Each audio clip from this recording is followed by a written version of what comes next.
keynote address. Please, Minister.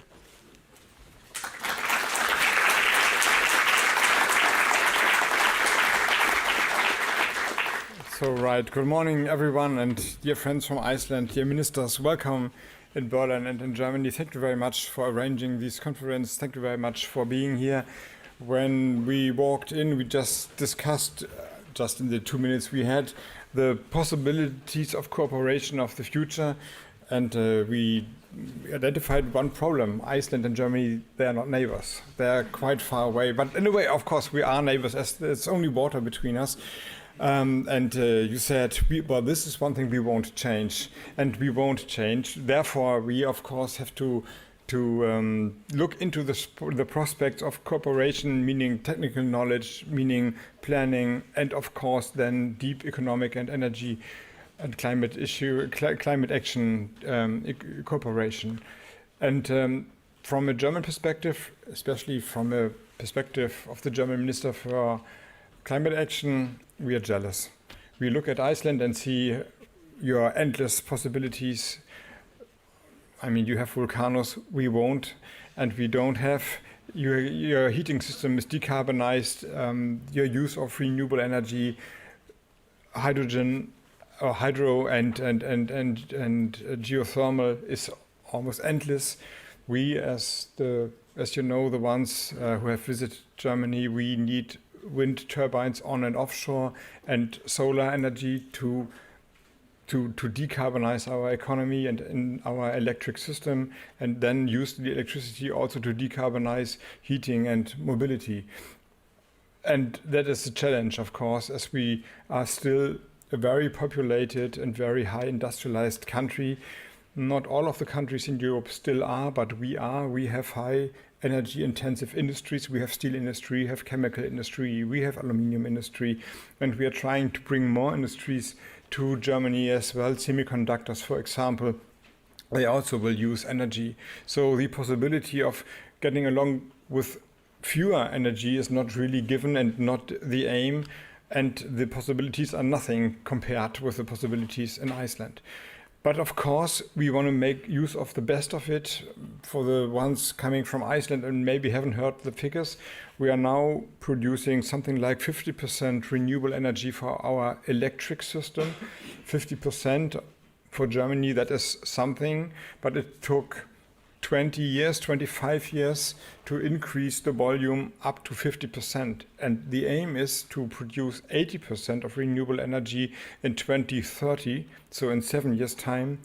And the amount of electric energy will increase due to heating pumps and electric vehicles. So you see the challenge. We have to treedouble the speed of the scale up of renewable energy, and that is wind turbines and solar. Wind turbines onshore and offshore.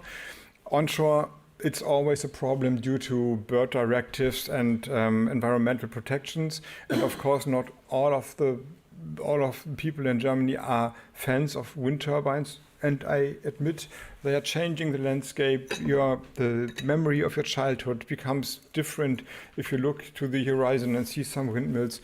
So, of course, there's a cultural problem there. But what shall I say? We have to do that. And we have to do that on 2% of the space of Germany, only 2%. But, of course, only 2%, you can see the windmills over hundreds and maybe thousands of meters. So there is a challenge, of course. But I would say, positively speaking, we are on the way of getting along. We have changed the direction. The amount of windmills in planning processes and that are erected, they are going up, the numbers.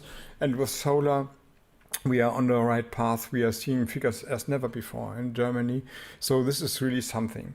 But this is just to give you an impression where we are standing and what we are doing. Coming to the potential parts of a cooperation between Germany and Iceland, offshore may be the most important thing. You know that, maybe you know that the German plans for increasing the volume of offshore wind turbines is up to 30 gigawatt in 2030. Just to give you an impression, it's always almost the same as offshore, as onshore. We have now 8 gigawatt offshore windmills installed, 8 gigawatt, and it took 20 years. Now we will increase the volume up to 30 in 2030, so 7 years' time, 3 times the volume, and then going up to 70 gigawatt in 2030. And this is only Germany. The other North Sea neighbors, Denmark, Netherlands, Belgium, Great Britain, Norway, all together we have plans up to 270 gigawatt in 2040. So this is an enormous capacity that is there. And the good thing is that we are now in the neighborhood of the North Sea region. We are coming to a close cooperation, developing the grid, developing the hydrogen pipeline between the different offshore wind farms is now in the planning process. And this only makes sense because if every nation is planning its own grid, then it would be very, very ineffective. So this is really a step forward, and there the northwest European side can show what it is able to do. And maybe that is also a possibility for Iceland to join us, to step in. Of course, the distance between, I don't know, let's say Scotland and France and Germany is nothing compared to the distance to Ireland. But I mean, in the end, it's grid, and I haven't looked it through, but it might be a possibility that we at least think and discuss it. If you have wishes, possibilities there, at least the investment possibilities are there for your companies to invest also in European wind farms. So the offshore cooperation might be one concrete possible step to go really into common projects together. Then the second one is geothermal. I just went along during my remarks to the electric system. One of the problems in Germany coming to climate action is that more than 30% of the CO2 emissions are coming from the heating system. It's not the industries, it's the heating system. And of course, the difference between the industries, let's look at the steel sector, very strong in Germany, still very strong. It stands for 8% of the CO2 emissions, only the steel sector, but it's 4 companies. So if I want to decarbonize the steel sectors, I have to talk with 4 CEOs. And then I find an agreement or not, but it's 4 CEOs. They have, of course, also their boards. And if we come to an agreement, they can't give me the guarantee that this will work out. And I, of course, have to go to the Chancellor and the Minister of Finance. Well, you know what I'm talking about. But it's nothing compared to the discussion I have with 40 million households in Germany. And they are all different. They have all their different needs. Their houses are isolated or not. They are old or not, whatever.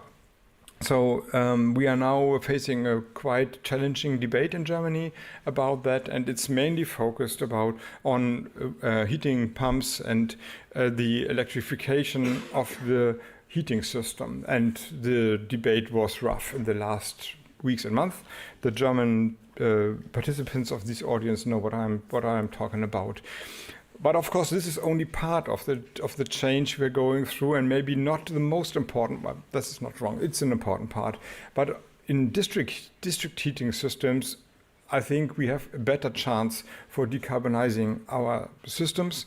And this means that we use different sources in district heating systems that they can also differ, biomass and power to heat, for example, or big heating pumps.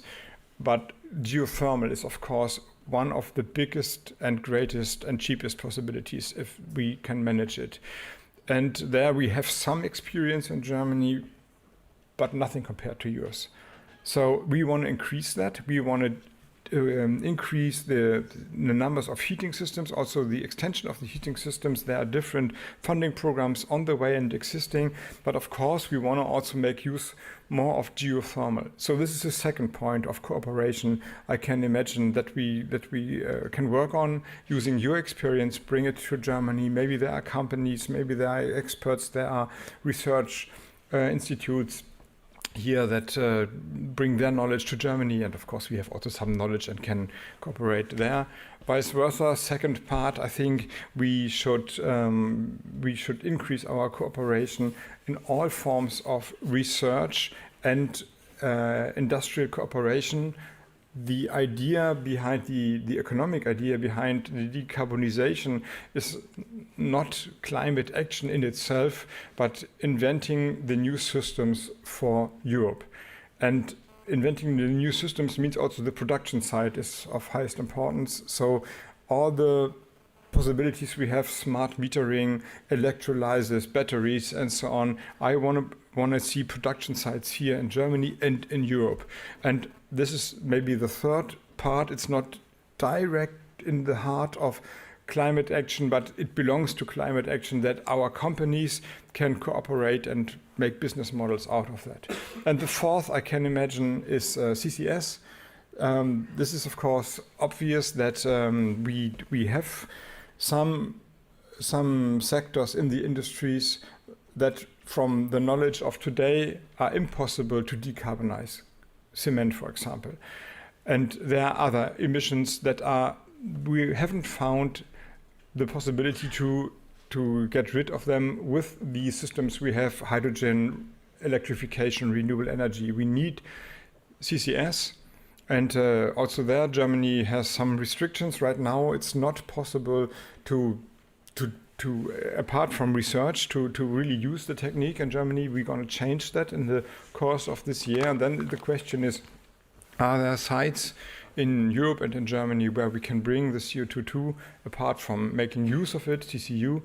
And I know that Iceland has made a decision that you are on your way of bringing storage capacities to the market, and that might also be interesting for German companies. There are other ones as well. You know of Norway, your neighbor, your friendly neighbor, if I can say so. You know of Denmark, maybe. But well, this is in the end a business model and a market that is developing there, and including Iceland and the possibilities of Iceland in the market, I think always makes sense. What I'm trying to say is we have ambitious targets in Germany. We are well underway, on our way. It's complicated as it always is, but I couldn't think of a better partner for a close cooperation than Iceland. And the distance, the local distance, the geographical distance we have does not mean that we have to have an emotional and political distance. So welcome in Berlin. Let's overcome the distance. Thank you very much.